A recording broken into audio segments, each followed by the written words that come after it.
1891లో జన్మించాడు. ఆ వ్యక్తి ఎన్నో మార్పులు, ఇంకెన్నెన్నో ఆశయాలతో తన జీవితాన్ని మనకు అంకితం చేశాడు. అలాంటి గొప్ప మనిషి కథ మన అందరి కోసం.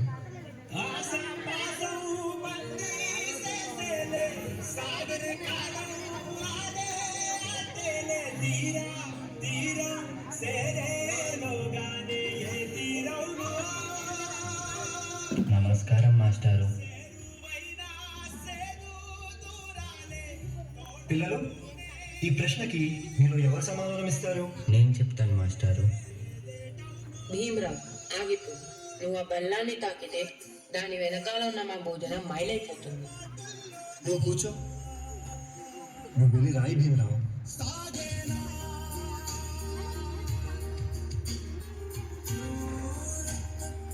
జీవితంలో నువ్వు చాలా గొప్పవాడి అవుతావు భీమరావు.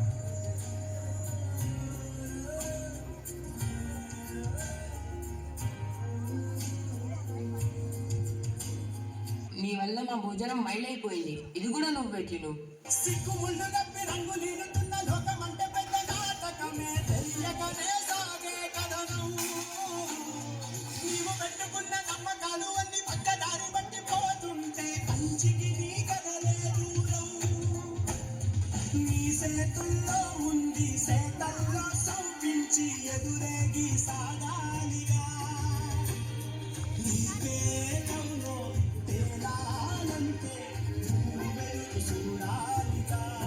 చాలా దాహంగా ఉంది. తాగడానికి మంచినీళ్ళు ఇస్తారా? నీలాంటి వాళ్ళకి అదిగో ఆ మురికి నీళ్ళే, వెళ్ళి తాగో.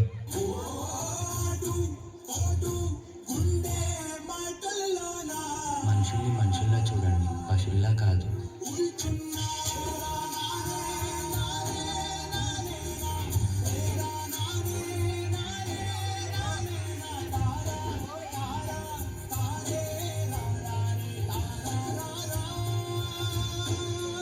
నువ్వు ఎవరికీ తల వంచకూడదు. నీ చదువు నీ మార్గం కావాలి. విజ్ఞానమే నీ ధనం కావాలి. నీ వాళ్ళ కోసం నువ్వు ఒక దీపంలా నిలవాలి. నీ కృషి, పట్టుదల, దీక్ష మన భారతానికి రాజ్యాంగం కావాలి. ఇప్పటి నుంచి నీ ఇంటి పేరు నా ఇంటి పేరు అవ్వాలి. అందరూ నిన్ను అంబేద్కర్ అని పిలవాలి. సరేనా భీమ్రావ్?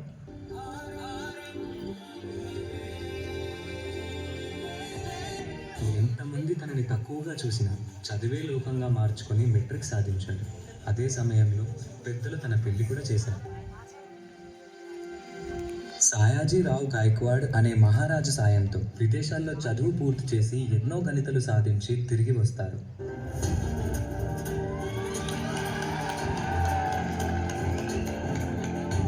బాబా, ఇన్ని సంవత్సరాలు గడిచినా ఈ ప్రజలు మారలేదు, మా బ్రతుకులు మారలేదు. ఎలాగైనా మా తలరాత్రులు మార్చే దేవుడివి నువ్వే కావాలి బాబా.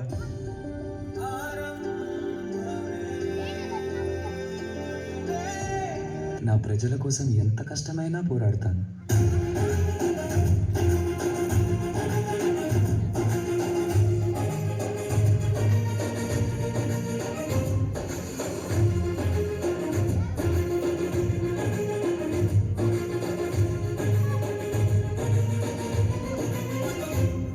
భారత రాజ్యాంగం యొక్క మూసాయుధ కమిటీ అధ్యక్షుడిగా మిమ్మల్ని ఎన్నుకోవడం మాకు చాలా సంతోషంగా ఉంది. ఇన్నేళ్లకి నా ప్రజలకి, నా దేశానికి సేవ చేసే సమయం వచ్చింది. భారత రాజ్యాంగాన్ని నిర్మించే అవకాశం నాకు దక్కింది. దీనికోసం నా ప్రాణాలు అర్పించడానికైనా సిద్ధంగా ఉన్నాను.